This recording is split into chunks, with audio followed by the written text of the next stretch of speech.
Hey there, everybody. I hope you're having a great Friday. I'm having a super weird Friday, and I've been meaning to make a lot more videos. Um, and then I got really, really busy with this job I'm going to tell you a story about right now. But at the same time, I had a lot of, probably what a lot of other people experience, which is a lot of negative self-talk and you know, other people's videos are so much more enlightening and informative and deep than mine would be, so why even bother? I can just watch theirs. They don't need mine. Um, but what I really want to talk about is this flabbergasting, to put it mildly, situation that I've just been through with a job that I just took. So anyway, it goes a little something like this. Um, Someone had found my resume online and had contacted me because of my experience in two fields.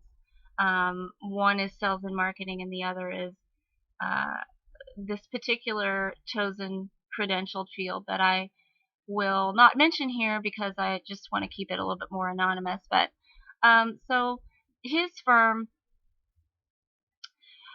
does what I am credentialed to do, which is my chosen profession as an independent business person. However, I have struggled to get it off the ground, as many people do, their own personal businesses. So you continue to seek employment, which is what had brought me to this place, where I had accepted in the interview portion um, just a marketing position with an hourly wage and a commission, without doing the work that I'm credentialed to do, which would be at a higher pay rate and is a creative position.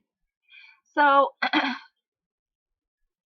this was agreed upon the week prior to me starting, and then by the time that I started on day one, oh, and as a side note, I had agreed to be an independent contractor, and by day one, I had become an employee and had taken on a lot more responsibilities, including the responsibilities of doing the work that I'm credentialed to do, which is not what we had agreed upon first of all. So, however, this person, you might say, love bombed me to death, but he was speaking about things that are true about me and my expertise and things like that. So um, it was a killer opportunity for me to take this job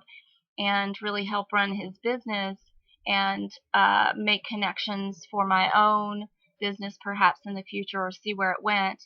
And very quickly he started promising me the keys to the kingdom, like in no time you're going to be so busy you're going to need an assistant, we'll hire one.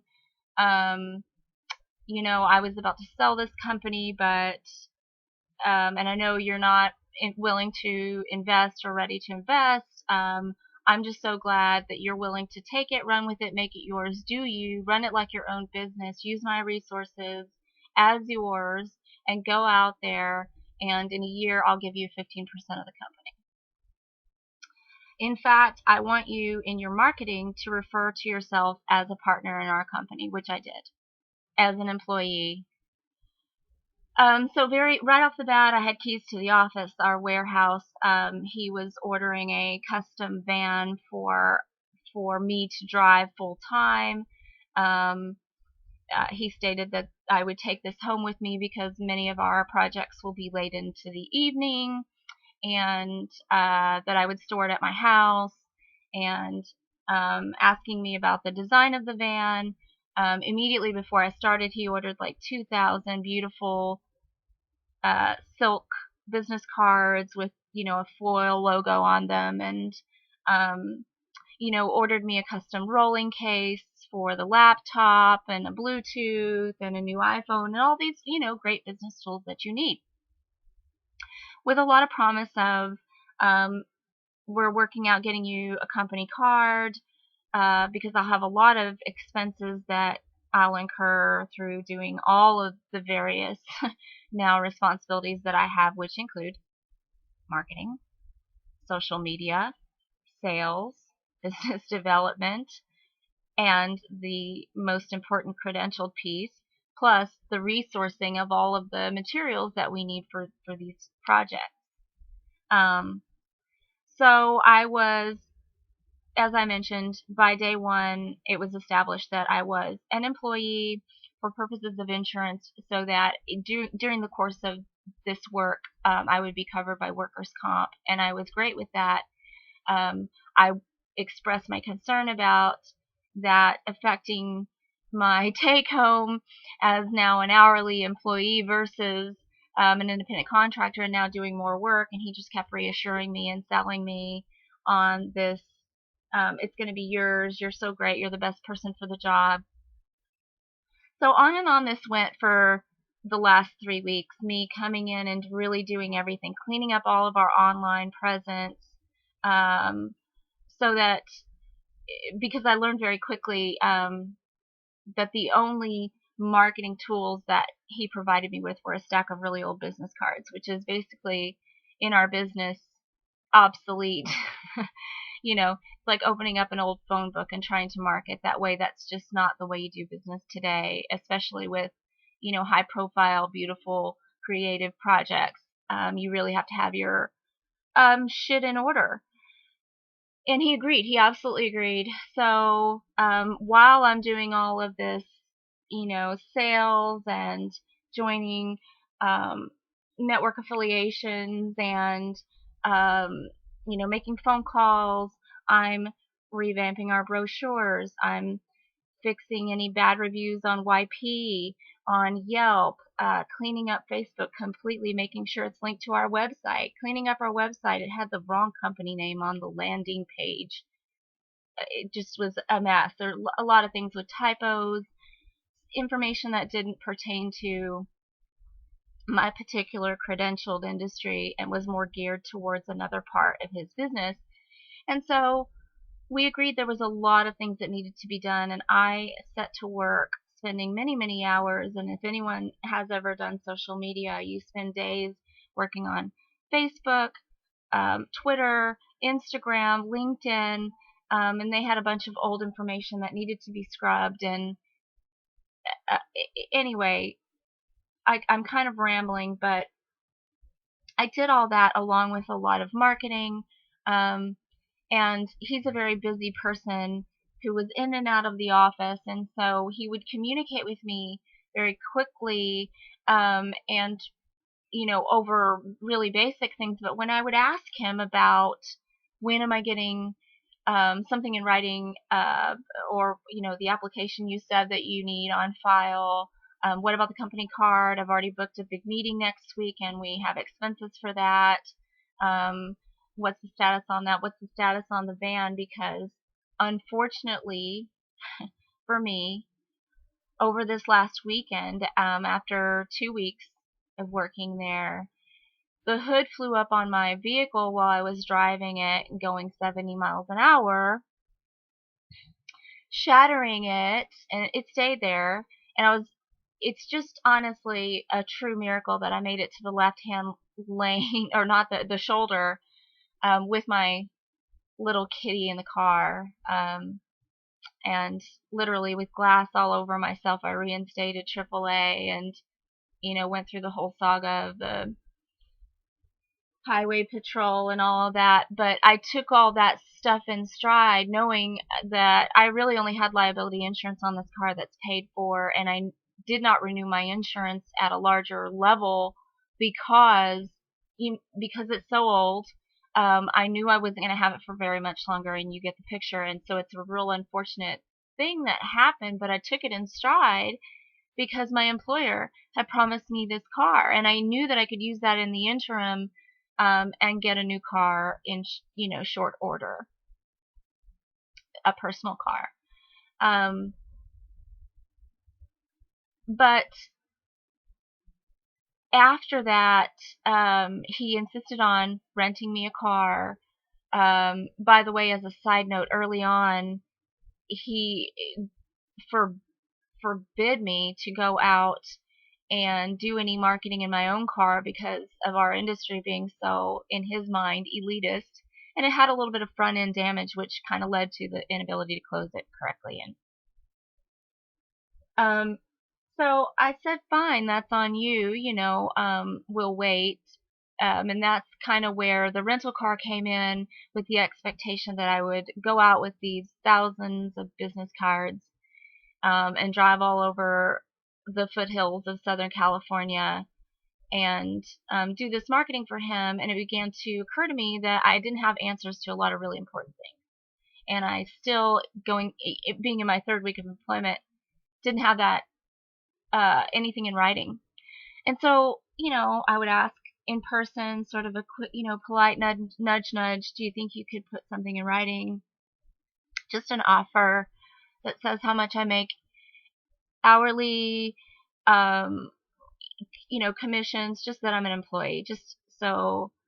And then he would just ignore me, ignore me about that, about the company card, and I began to panic, which is kind of the whole underlying component of this story, being someone with complex post-traumatic stress disorder. I began to panic, fearing that as I took in around me my surroundings, I could see that there were business cards of other marketers. And then it occurred to me that he insisted that not only I refer to myself as a partner in our company, but to weave into my conversation that, oh, you may have communicated with so-and-so in the past, but now I'm with our company as our senior blah, blah, blah, and a partner in our company. Just crafting these stories that I felt uncomfortable with, and I was like, we really don't have to do that. I'm credentialed and quite qualified and really experienced, and so it'll not be a problem. But he really insisted.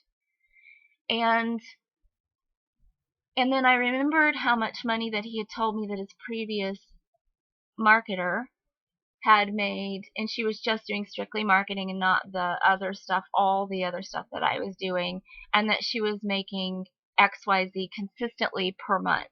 Now, I accepted the position based on the XYZ because this person had been doing it at a lower rate of pay, did not have the experience that I had. I think she was like 19 and was just barely getting her feet wet in any business, and created no kind of system. It was just a stack of business cards, and I created a CRM, and I created email campaigns, and you get the picture.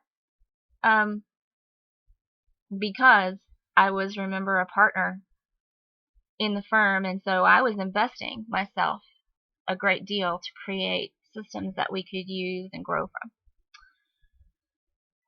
Anyway, so I began to take all this in, that there were, a lot of marketers' business cards up on the wall that he would say, oh yes, well, they still work for me from time to time and they help us out on projects. And then in our files and in our photo evidence of our creative projects, I couldn't find the evidence to really support that she would have been consistently making that amount of money, because there just weren't the projects there and it just didn't add up. So all of these things combined with him at the rental agency, he says to me, after all this talk about the company car and it's yours, and this was like a regular conversation, it's getting wrapped on the 26th, so we just need the rental car for a few days. And anyway, while we're getting the rental car, he says to me, well, how are you with, what's the deal with your car? How are you going to get to the office every day? And I said, what? Well, wait, you said that the truck, would be mine to take home, and I said, and I don't really plan on using it for personal reasons. I hadn't planned on wrecking my car. I planned on using my other car, so um, I'll just figure out alternative means. And um, and I said, besides, and then he said, because, and then he showed me his phone conversation with his insurance agent that said, and it was replying to not only my driving record, which shows one accident, but another employee, which I think has a much worse driving record than I do, saying, do not add them, it'll raise your insurance. And it made me feel bad, and it also sent me into panic.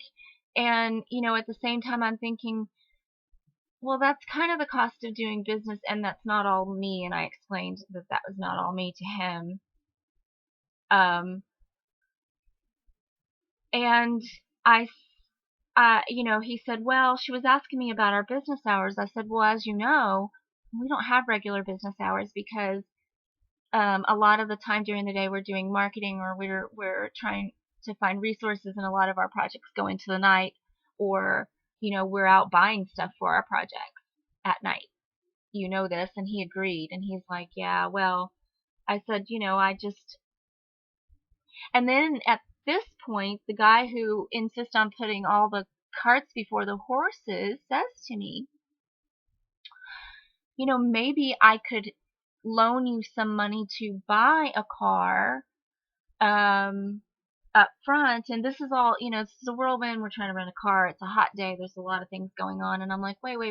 Let's just, not get ahead of ourselves. And he's like, oh yeah, I agree. And I said I would have to really be able to afford that. And in my mind, I'm already having these doubts about the income level that he sold me on. And when I had asked him about it a second time, I said, are you sure these are actuals? And he says, oh, yeah, and I've been doing the numbers, and I'm sure you can get there. And that's not the same as saying, oh, yeah, she did, um, 8 projects this month, and that equated to the, and then 7 the month before, and, and all of this, 4, 5, 6 months in a row, whatever he considers consistently. So he didn't really answer me on any questions that I would ask him about that. And trying to think about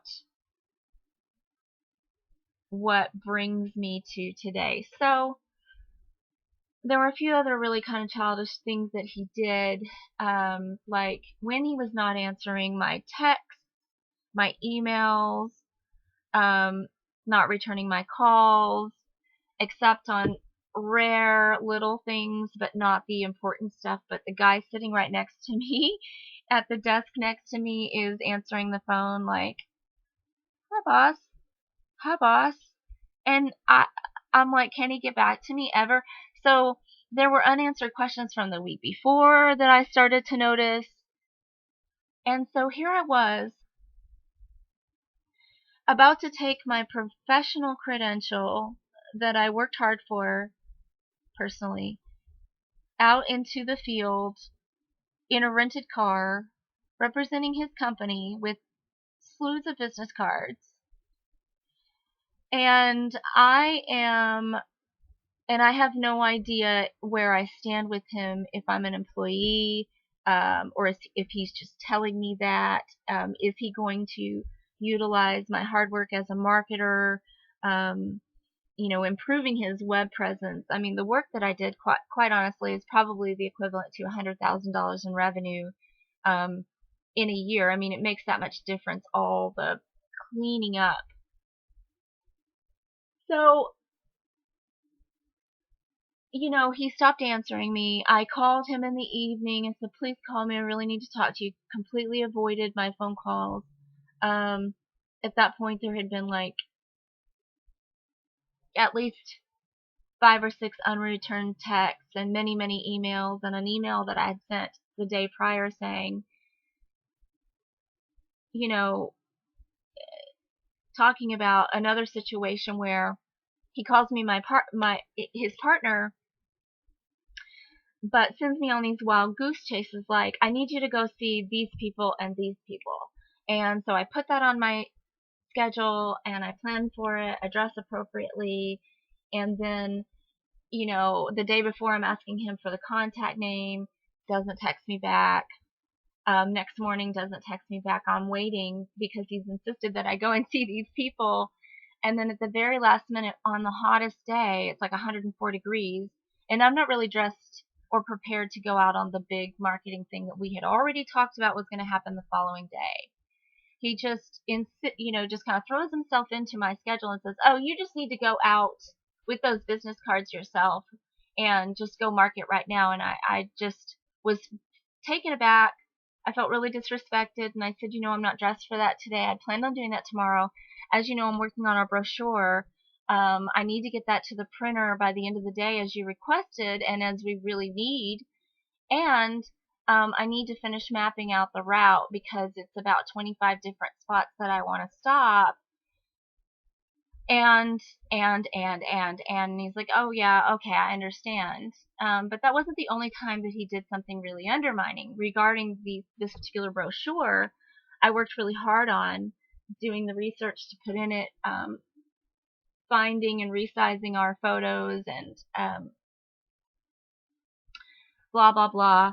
Getting, showing him the verbiage that is in alignment with our particular industry, which sells. And he agreed. He was on board 100%. I mean, via text, via email, it looks great. I love it. You're doing a great job. All this stuff.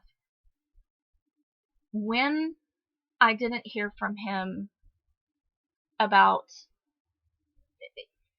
any of the stuff, and I had called him, and I had written the emails, and asking for stuff in writing, just something simple, and he literally was refusing. It was clear at this point.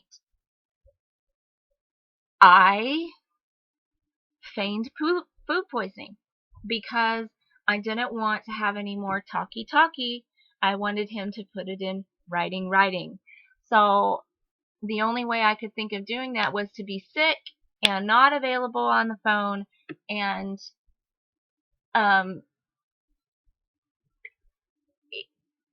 so anyway, I had food poisoning, and then there was some communication back and forth about still, oh, I'm so sick, but I really do need this stuff in writing, and these and these things, and no response from him. But then he would say, oh, that's, let's just have a meeting about it and talk it out in person. And I mean, at this point, if you know what I'm feeling, it's full panic and flight, because what have I gotten myself into? I'm this close to homelessness that where I'm staying, I've really pretty much worn out my welcome, and we agreed that I would move by December, which was in alignment with the ramping up period that I would need to get to that income level that he was so sure that I would be at because it had been achieved. So there's a lot of things going on in my head. I just crashed my car. I'm very vulnerable by that. I completely quit interviewing and a month ago in a very, very competitive, difficult market. And this guy is so evasive, and even when I'm directly asking him for something simple, I said to him, look, if you haven't worked out the checking stuff and the credit card and whatever, I understand that, but just something in writing to establish our working relationship that we've talked about. And the more I pressed him, then he finally got me on the phone, and it was the same thing. It was just, I said to him, all I was asking you for was something in writing at the very least, so that when I go out in this car on your behalf representing your company with my professional credential, that I know that, God forbid, something happens in the course of the day, that I'm covered under workers' comp, which is a benefit to employees, not independent contractors. And he said, of course, you're covered by workers' comp.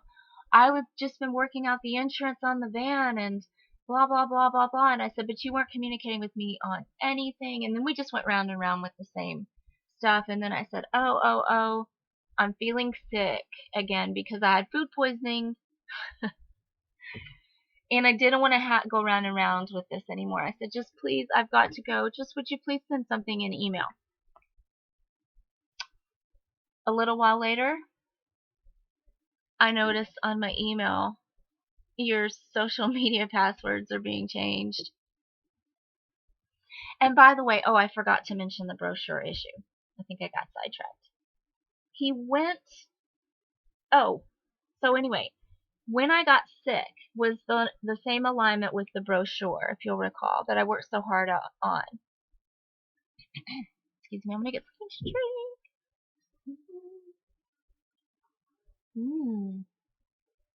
Pumpkin spice.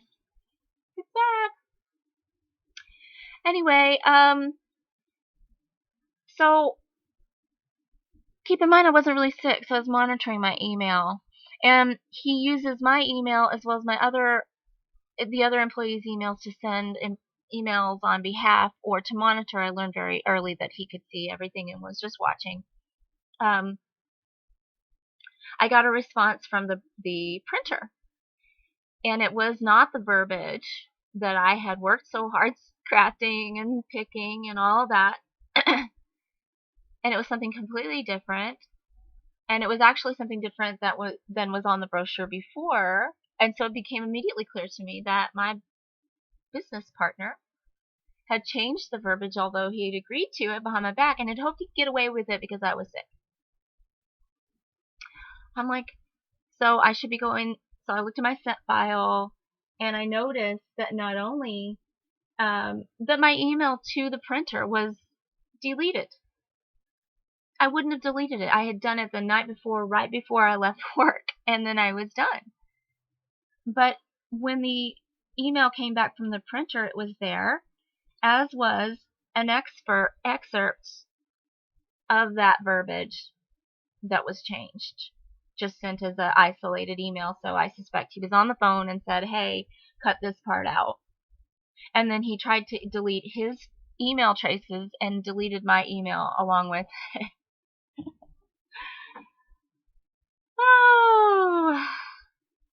But of course, when I asked him about this, because it was very clear, and it's very difficult for me to just pretend, especially, you're asking me to be your business partner. That's not really respecting you get it. He would completely deny it. I'm making it up. And then after the social media changes, he blocked me from the email address, from our email. I took a screenshot of it saying, your password has been changed less than an hour ago. And so, at this point, he's just hoping that he can completely ghost me and never have. So in my book, he's doing exactly what I feared, and that is that he's taking advantage of my hard-working marketing experience and all the hard work that I did to clean up everything for him. And that he's just going to dump me. I mean, he's giving me every proof to the positive. He refuses to do anything in writing. So right after we get off the phone and he tells me that he has workers' comp and that I'm an employee, he ghosts me from the system. I email him about it from my personal email, and he says, you were never an employee. To which I respond, and he says a lot of other things, accusing me of being a con artist and taking advantage of his generosity and blah, blah, blah. And and I just basically say, you know what, I've got checks that say payroll. You don't give keys to independent contractors. You don't buy cars for independent contractors. You don't ask people to refer to themselves as your partner. I mean, you don't spend hundreds of dollars on premium business cards for independent contractors.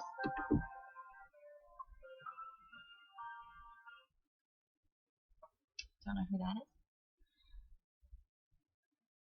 And it's very clear that you're going to say one thing and do the other, which is exactly what I expected you to do. And I will file with wage and hour or small claims or whatever I have to do because you put me in a financial bind. And so this begat, I just said, don't email me anymore. I'm going to the doctor. He insisted on coming to get the rental car, so he sent someone over by Uber to get the rental car. And during this time, all of the ghosting on the system was happening, and he then demanded all of my equipment back, which, laptop, iPhone, Bluetooth, rolling case, keys, all these things that an employee would, of course, never have.